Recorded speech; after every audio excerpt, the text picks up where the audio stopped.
A votação do referendo na nação invadida começou na sexta-feira passada, 23 de setembro, nas regiões de Kherson, Zaporizhia, Luhansk e Donetsk, e uma convocação de reservistas militares russos foi ordenada por Vladimir Putin, o que fundamentam as estratégias destinadas a reforçar a posição exposta de Moscou contra qualquer resistência por parte dos ucranianos e da comunidade internacional.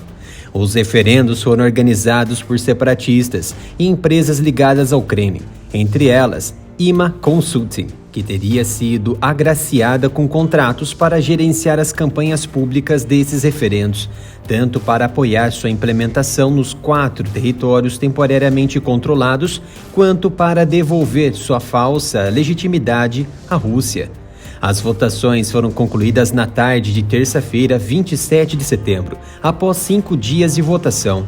E logo diversas notícias do resultado positivo para a anexação foram disparadas em massa, aumentando a tensão entre a Rússia e o Ocidente.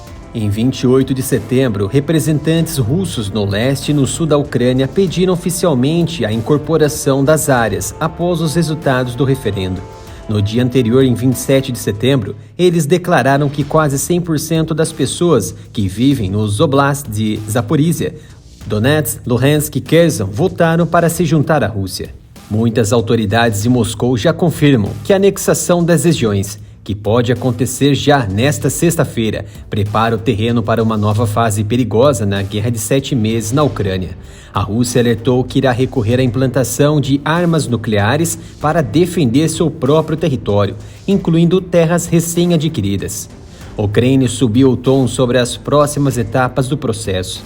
Segundo o porta-voz da Rússia, Dmitry Peskov, a situação mudará radicalmente do ponto de vista legal, do ponto de vista do direito internacional, com todas as consequências correspondentes para a proteção dessas áreas e garantia de sua segurança.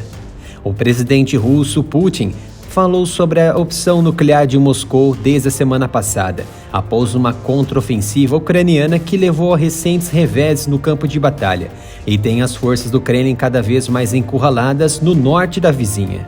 O ex-presidente da Rússia e atual vice-chefe do Conselho de Segurança, Dmitry Medvedev, elevou o tom e expôs a ameaça nos termos mais contundentes até hoje. Vamos imaginar que a Rússia seja forçada a usar a arma mais poderosa contra o regime ucraniano, que cometeu um ato de agressão em larga escala, o que é perigoso para a própria existência de nosso Estado, acreditando ainda que a OTAN evitará intromissão direta no conflito nesse caso, exclamou Medvedev. Mas não é o que parece, desafiando os russos e dando declarações mais uma vez fortes. A Polônia deixou claro que a Rússia enfrentará consequências também com armas nucleares dos Estados Unidos, que descreveram os planos do Kremlin como táticas de medo. Jake Sullivan, o conselheiro de segurança nacional americano, respondeu às ameaças nucleares de Putin na semana passada, dizendo que a Rússia pagaria um preço muito alto se Moscou cumprisse as ameaças de usar armas nucleares na guerra. O presidente Putin está se preparando para anexar formalmente cerca de 15% do território ucraniano após referendos sobre adesão à Rússia, em áreas controladas por forças russas ou separatistas apoiadas pela Rússia. Nem o Ocidente nem a Ucrânia podem impedir Putin de reivindicar as regiões, embora os Estados Unidos e seus aliados digam que querem que a Ucrânia derrote a Rússia no campo de batalha e o ajudarão a fazê-lo fornecendo armas, mas não tropas diretas da OTAN. A Rússia planeja integrar cerca de 15% da Ucrânia que suas forças atualmente controlam, bem como cerca de 3% da Ucrânia que não controlam, incluindo linhas de frente onde soldados ucranianos ainda estão lutando, por exemplo, na região de Donetsk. A comunidade internacional e autoridades ainda sobreviventes nos cargos da Ucrânia contestam fielmente o referendo. Por exemplo, o prefeito de Mariupol, Vadim Boychenchenko, que deixou a cidade portuária depois que os russos finalmente a tomaram após um cerco de meses, disse que apenas cerca de 20% dos 100 mil moradores restantes estimados votaram no referendo de Donetsk. Para se ter uma ideia, Mariupol tinha uma população pré-guerra de 41 mil indivíduos. Com um êxodo importante pré-intra-guerra, a região passou a ter muito menos para a votação.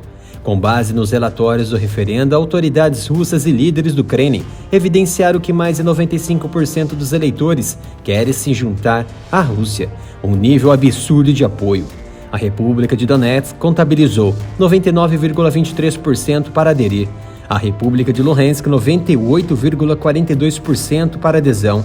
A região de Kherson votou 87,5% para adesão e Zaporísia votou 93,11% para ingressar na Rússia.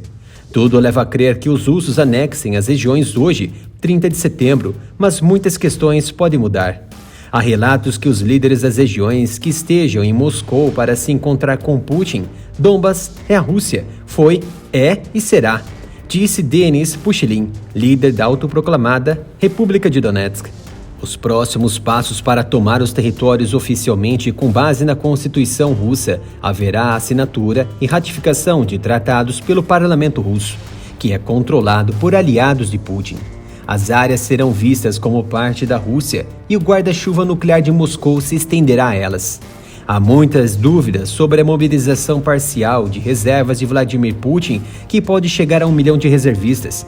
Isso porque, após a convocação, cerca de 180 mil russos deixaram o país para escapar de um possível recrutamento, segundo os países vizinhos à Geórgia, Cazaquistão e Finlândia.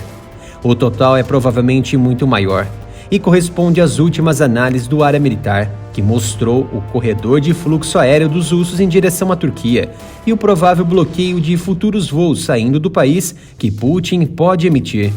Por terra, também há muitos movimentos. A Geórgia disse que aumentou o número de guardas no posto de controle, mas não viu motivo para fechar a fronteira. O ministro do Interior, Vakhtang Gomelauri, disse que cerca de 10 mil russos estão chegando ao país diariamente, quase o dobro do número de 21 de setembro, quando a mobilização foi anunciada. A Rússia desrespeitou o Memorando de Budapeste de 1994 ao tomar o controle total sobre a Crimeia em 2014, 20 anos depois do acordo que respeitava as fronteiras da Ucrânia pós-era soviética. E agora, mais uma vez, os russos avançam seu plano de avançar rumo ao oeste, um imperativo da façanha de Vladimir Putin em reviver as antigas fronteiras, não da URSS, mas do Império Russo, que engloba também a Polônia. Nossas análises e informações seguem diariamente. Se possível, conto com a sua colaboração doando qualquer valor para a nossa chave Pix, canal@areamilitarov@gmail.com. Mais informações importantes sobre o conflito nos próximos vídeos. Peço a sua colaboração se inscrevendo no canal e ativando o sino de notificação. E também seguir o canal no Twitter e no Instagram pela @areamilitarov.